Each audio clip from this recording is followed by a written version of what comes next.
I turned a luxury real estate listing into a literal open sewer, invited a heavily tattooed biker gang to a front yard barbecue, and legally robbed four greedy billionaires of $30,000. Why? Because they tried to throw a struggling family of seven onto the freezing streets just to pad their already overflowing bank accounts. Welcome back to the channel. If you want to learn how to legally destroy the elite when they try to step on you, hit that subscribe button right now, because today's story is a masterclass in nuclear revenge. This happened about 15 years ago, but the taste of this victory, it never gets old. It's still one of the proudest moments of my entire life. Let me paint a picture for you. My best friend and her husband had 5 loud, energetic, wonderful kids. They lived in an incredibly expensive city where just breathing felt like it cost $100 a day. To survive, they rented an old, run-down 4-bedroom house. They paid $1,600 a month. Now, before you say that's cheap, remember, this was back in 2004. That was real money. And the house was falling apart. The kitchen was a greasy mess. The drains smelled like wet dirt and rust, and the floorboards groaned in the wind. But despite the peeling paint and terrible plumbing, they made it a home. The owner was a nice old lady, old money rich, but she didn't act like it. She saw a family trying their best and did something you never see landlords do anymore. She froze their rent. For 5 straight years, their rent didn't go up a single dime. Even better, she made a verbal promise. She looked my friends in the eyes and promised that once they saved up enough for a bank loan, she would sell them the house at a fair, agreed-upon price. It was a lifeline. They started bleeding themselves dry to save. They skipped holidays, bought secondhand clothes, and pinched every single penny. After 5 grueling years of watching their bank accounts slowly crawl up, they finally hit the target. They went to the old lady, glowing with pride, ready to buy the house. 2 days later, she died. Just like that. Gone. Before a single word was put in writing. Enter the new owners, the old lady's 4 kids. They were the exact opposite of their mother. Trust fund babies who acted like private equity vultures. They wore designer suits, drove luxury cars, and looked at my friends like dirt on the bottom of their expensive shoes. They had just inherited a massive property portfolio, and this little rundown house was just a drop in their ocean of wealth. But like all good manipulators, they played nice at first. They smiled, shook hands, and assured my friends that their mother's promise would be honored. Don't worry, they said. The sale will still go through. We just have to wait for probate to clear. It was a massive red flag, wrapped in a polite corporate smile.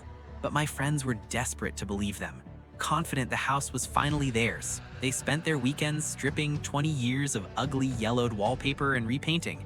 They were building their future. Once probate cleared, the owners officially agreed to the original price. My friends rushed to the bank, applied for the mortgage, and waited. A few days later, they got the letter. The loan was denied. Why? Because the 4 trust fund kids had secretly raised the asking price to the bank by $80,000. No call, no email, just a quiet price hike, knowing full well my friends couldn't afford it. And then they twisted the knife. They announced the house was going on the open market. In exactly 7 days, there would be an open house, and in a housing market that hot, it would sell in hours. My friends were devastated. I remember seeing my best friend crying into her hands in the kitchen. Getting a new loan would take weeks, not 7 days. Worse, property prices and rent had skyrocketed. Finding a new 4-bedroom house for a family of 7 was mathematically impossible. They were going to be homeless. These 4 billionaires were actively choosing to destroy a struggling family for less than 20 grand apiece. Pure, unadulterated greed. They just waited for my friends to fix up the walls for free before kicking them to the curb.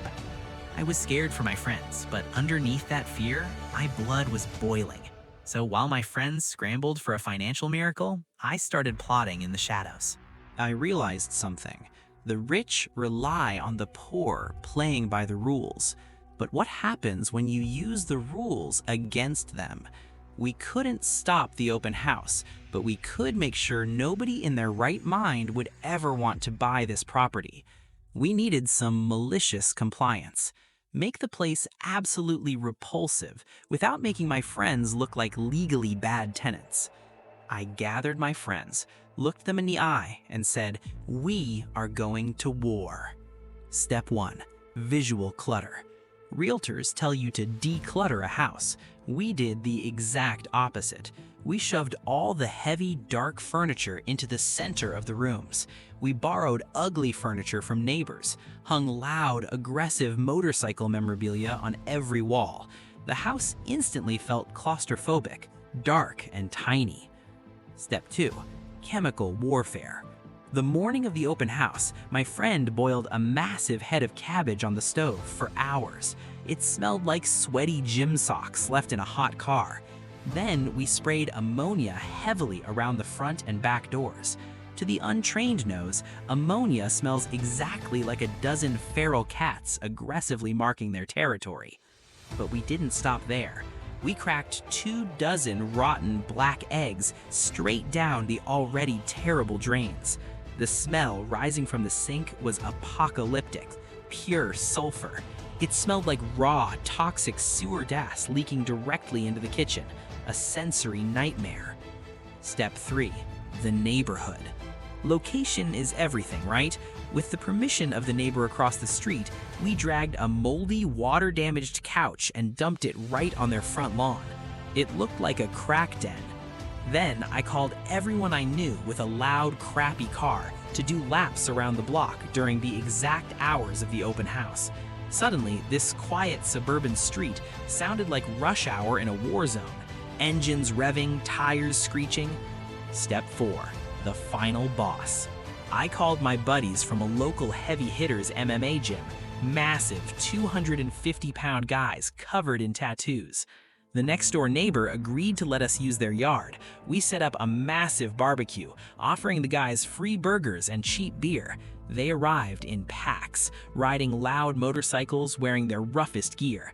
They stood on the lawn, drinking, laughing loudly, blowing thick barbecue smoke right into the windows of the open house. The trap was set. The realtor arrived, unlocked the door, and I swear I saw his soul leave his body when the smell of rotten eggs, boiled cabbage, and fake cat pee hit him. But it was too late to cancel. The potential buyers started showing up. Wealthy investors stepping out of shiny BMWs and Mercedes.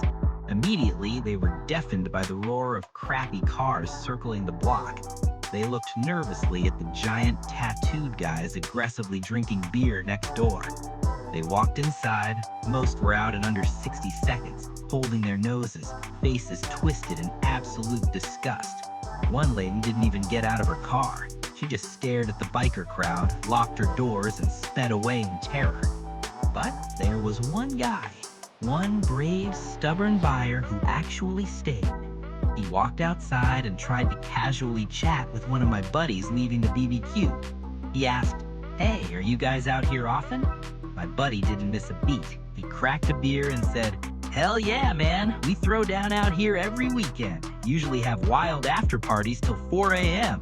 Oh, by the way, watch out for the drains in that house. Tree roots smash the pipes, floods the whole street with raw sewage every month. Good luck." The buyer's face went completely pale.